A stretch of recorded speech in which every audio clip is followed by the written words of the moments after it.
President Uhuru Kenyatta and NASA leader Raila Odinga yesterday appeared in public together for the first time since last year's disputed elections to announce a new initiative to unite the country. The meeting at the office of the president on Friday took the country by surprise, ending with a joint address to the nation and a press statement. On the steps of Harambee House on live television, Raila said the time had come to resolve their differences.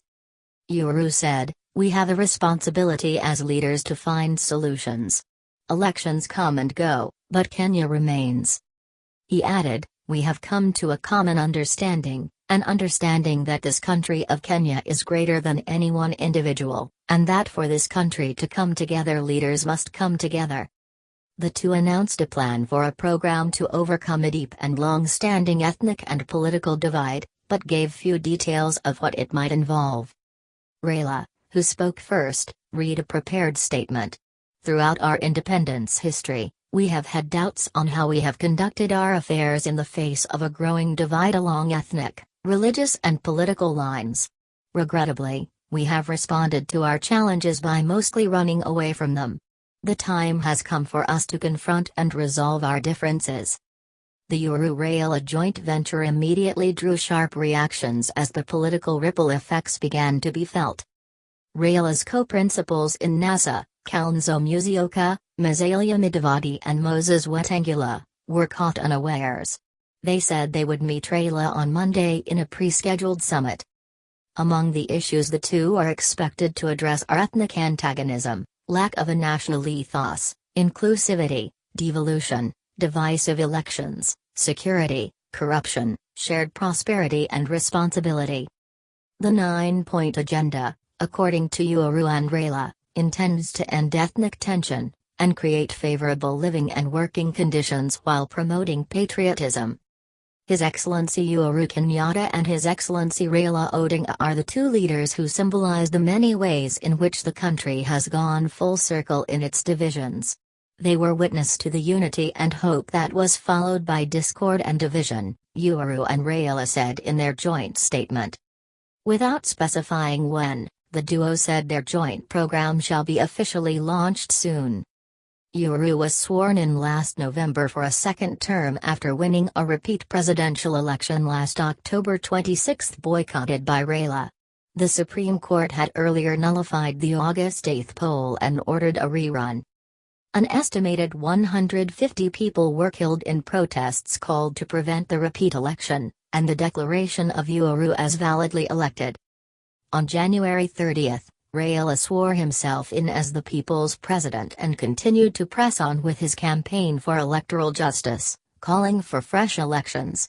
The state responded with a hammer, arresting a few NASA allies while avoiding Raila.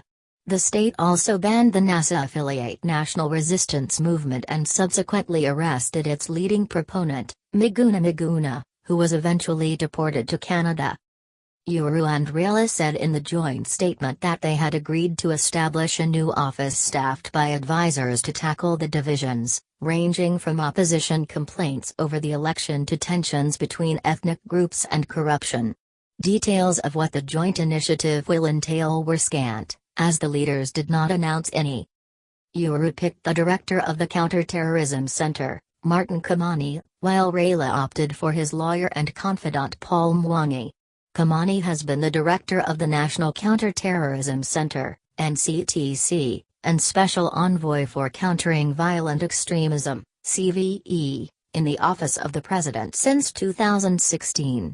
He was previously Kenya's permanent representative and head of mission to the United Nations in Nairobi and UNEP. Mwangi on the other hand is a longtime friend of Raila and has represented the former Prime Minister in several private and political cases. Before the Friday meeting, the two men had defied calls from various quarters, including religious leaders, diplomats and civil society, to hold talks. "We need to save our children from ourselves. My brother and I have come together to say that this dissent stops here. This is a call for self-reflection. We have to look in ourselves," Odinga said. Leaders must be able to discuss what the reason for these ethnic differences are.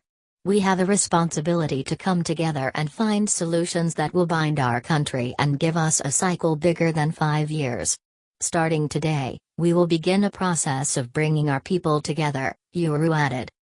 Uhuru said the country's future should not be dictated by elections, which have traditionally brought business to a standstill over the years. Gatundu MP Moses Kuria said the meeting could be the beginning of the end of the cycle of disputed elections and their ruinous impact on economic growth. We are the only country that goes for elections and ends up with an economic slump. It is not good for the country, he said.